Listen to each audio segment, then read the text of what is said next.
Welcome to This Explainer. I'm absolutely thrilled to have you here today because honestly, we are embarking on a truly fascinating journey. We're going to step right into the mind of a visionary artist who is actively pushing the absolute boundaries of creativity, space, and technology. We're talking about Sean Leon. Now, you might not immediately recognize his face, but you have almost certainly felt his influence.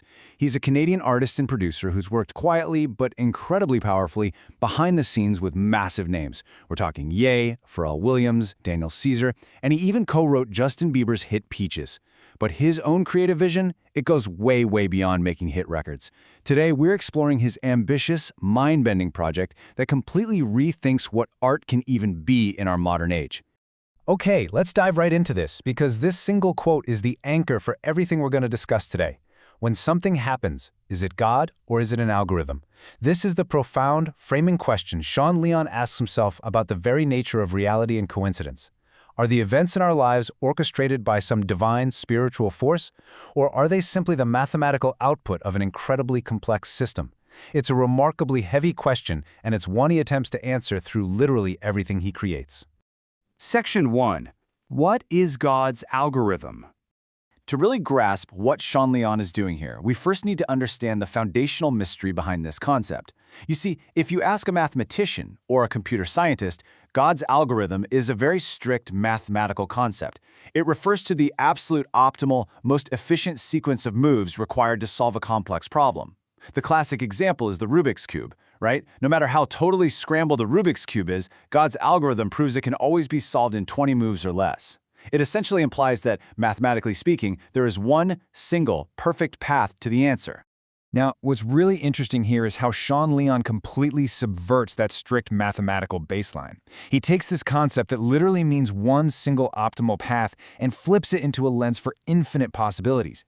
For Leon, God's algorithm doesn't represent one rigid perfect answer. Instead, it's a deeply philosophical way of viewing the boundless paths and meanings in human life. If you filter an event through his perspective, it means one thing. Filter it through your perspective, and it means something entirely different. It suggests that the true optimal path is uniquely personal, completely chaotic, and always changing. Section 2, Synchronicity, brought by Tokyo.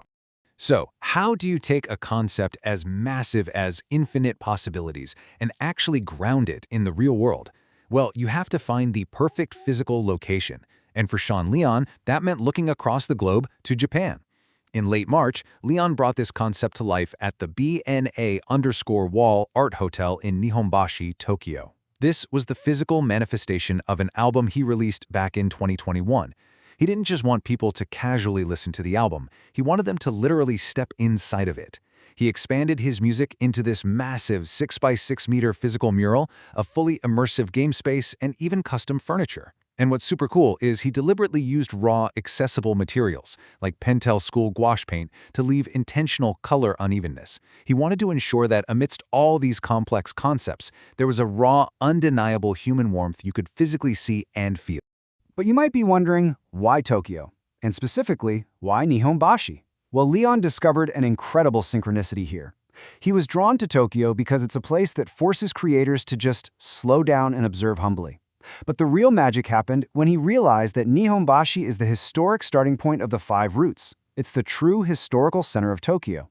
Finding out his chosen venue was sitting right at this historic epicenter of travel and connection felt like a massive alignment between his intention and the physical space. Was it God that pulled him to the center of Tokyo, or an algorithm? For Leon, it felt like discovering he was already connected to the space by this invisible thread. Section 3, The Crisis of Predictable Art. This incredibly deliberate physical grounding we just talked about brings us to the core conflict of our explainer. It highlights a massive issue in the current state of art and creativity. There's just this stark contrast in how we experience creation today. On one hand, the modern trend shows that art has become flat, predictable, and heavily reliant on AI-generated content that's merely meant to be consumed quickly and scrolled past. But on the flip side, we see Sean Leon's pursuit, deep, 3D, and even 4D immersive human experiences.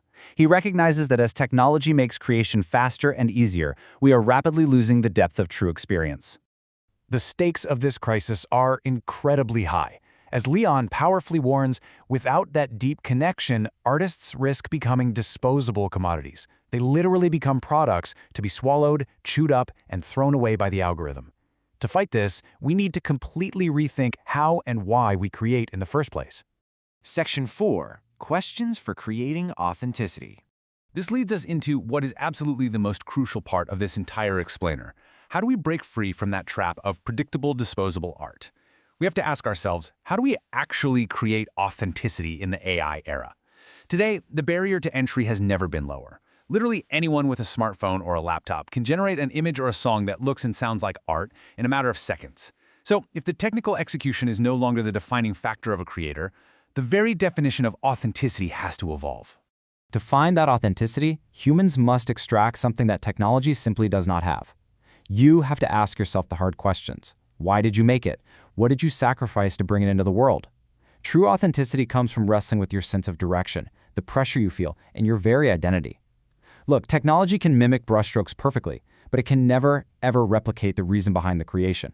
It cannot synthesize the human memories, the messy contradictions, the deep pain, and the overwhelming joy that forge a piece of genuine art. Leaning into this internal reflection, these deeply human questions, is literally the only way we can continue to create true authenticity. Section 5. Being a human technologist. So if AI can't replicate the human soul, how should creators interact with these rapidly advancing tools? Well, Leon proposes a fascinating new identity for navigating this landscape. The crucial point here is embracing the role of the human technologist. Sean Leon considers himself one. See, this isn't about rejecting technology, not at all. It's about mastering it. A human technologist is someone who uses current and future tools ethically and humanely. The goal isn't to sit around worrying about being left behind by algorithms. The real goal is to focus on setting an ethical precedent for how these tools should be wielded, ensuring the human soul remains the driving force behind the technology, and not the other way around. I absolutely love this quote. I don't fear AI, or when I do, I use it. Leon leans directly into the tension. By engaging with the very thing that scares us, by facing the fear of artificial intelligence head-on, creators are actually forced to dig deeper into their own humanity. The technology basically becomes a mirror, demanding that we be more human, more vulnerable, and way more authentic than ever before. Section 6. Towards an ever-evolving space. Armed with this mindset of the human technologist, where does Sean Leon's ambitious God's algorithm project go from here? Let's see how this builds and evolves over time. Step 1 was the 2021 album, released directly to fans outside of traditional streaming platforms. Step 2 was Tokyo, which we just discussed, the mural, the physical grounding, the whole shebang. But Step 3 is where the future lies. Tokyo wasn't the final form, it was just the first physical step. The project is designed to continually evolve across physical environments, digital systems, and music. Everything is connected, and everything just keeps growing. Because the most powerful creative works today cannot be confined to a single format. You can't just press play on an album or look at a painting for 5 seconds and be done with it. Leon is building living environments. It's a space that grows alongside the audience, an evolving place that you can continually return to, experiencing something entirely new every single time because you, as the observer, have changed. And that brings us to the end of our explainer today, leaving us with this final provocative thought. As we stand at the intersection of infinite technological possibilities, the question isn't what the tools can do. The real question is, how will you master the tools and what deeply human truth will you convey? It's an existential challenge for all of us in the modern age. Thank you so much for joining me today, and I strongly encourage you to keep questioning, keep learning, and absolutely keep creating.